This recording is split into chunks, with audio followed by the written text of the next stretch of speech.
बोला बोला. हा बच्चे भाऊ, बच्चे भाऊ, जय महाराष्ट्र. जय जवान जय किसान.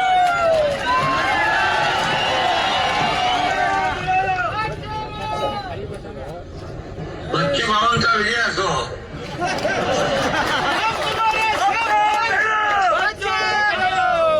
अरे बच्चे भाऊने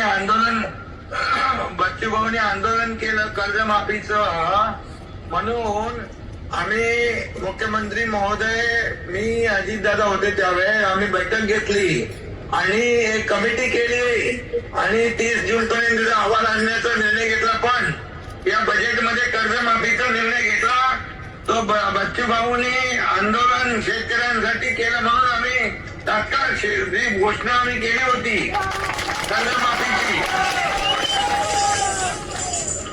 कर्जमाफीची घोषणा जी केली होती, वचन दिलं होतं निवडणूक पूर्व काळात, निवडणुकीच्या वेळेस ते आम्ही पूर्ण केलं. याचं श्रेय देखील बच्चू भाऊला जात आहे.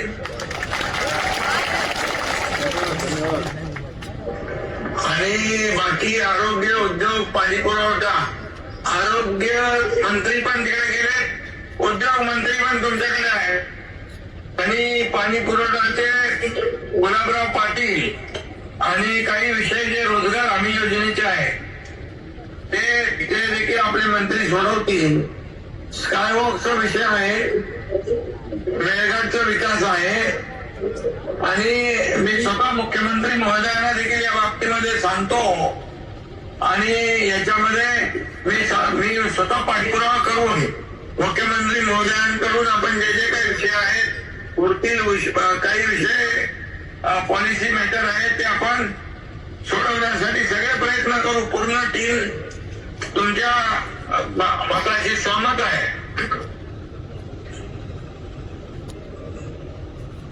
मला वाटतं सिडको पण आपल्याकडे आहे, चिखलदराचा सिडकोचा आणि स्काय वाजता हाय. जर आपल्या सिडकोचं काम मी करतो माझ्याकडे. अधिवेशन झाल्यानंतर लगेच बैठक घेतली पाहिजे, कारण सगळे लोक पायी आलो, 250 किलोमीटर आम्ही पायी चालत आलो. आमचा तुमच्यावर विश्वास आहे. कर्जमाफीची तुमची भूमिका या शेतकऱ्याच्या डोळ्यातली आसू पुसण्याची होती, पण आता मेळघाटचे पण आसू तुम्हाला पुसावं लागेल. अशी तुम्ही मला सगळ्यांना एकदा हमी दिली तर अधिक त्यांना थोडा. बिलकुल. बघा, सरकार आहे, तुमचं सरकार आहे, शेतकऱ्याचं आहे, सर्वसामान्यांचा आहे. त्यामुळे मेळघाटचा विकास, जो मेळघाटला मी आरोग्यमंत्री होतो तेव्हा गेलो होतो आणि मला तिकडची जाणीव आहे त्या भागाचा विकास आपल्याला करण्याची आवश्यकता आहे. आणि एक आपण हे अधिवेशन संपलं की मुख्यमंत्र्यांच्या सोबत एक बैठक लावून टाकू आणि बाकी ज्या ज्या मंत्र्यांकडे विषय आहेत त्या मंत्र्यांकडून सोडून घेऊ. धन्यवाद. ओके ओके, धन्यवाद.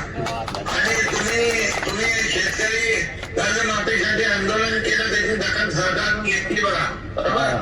त्याबद्दल धन्यवाद. आपणही दखल घेतली त्याबद्दल धन्यवाद. आम्ही 1.5 लाख रुपये करा रेग्युलर कर्जवाल्यांना.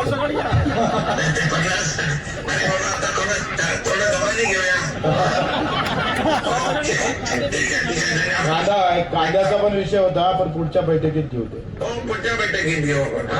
Okay, thank you.